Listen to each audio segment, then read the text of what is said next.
जालिंदर चर्पटाश्च अडवंग कानीप मच्छिंद्र आद्याः चौरंगी रेवाणक भर्तहरि संज्ञां भूम्यां बभूव नवनाथ सिद्धः।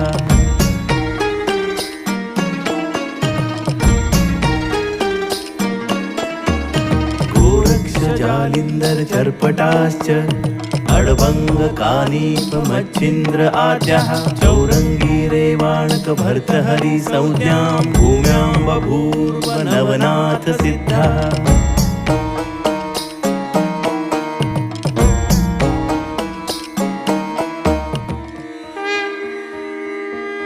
गोरक्ष जालिंदर चर्पटाश्च अडवंग कानीप मच्छिंद्र आद्याः चौरंगी रेवाणक भर्तहरि संज्ञां भूम्यां बभूव नवनाथ सिद्धः।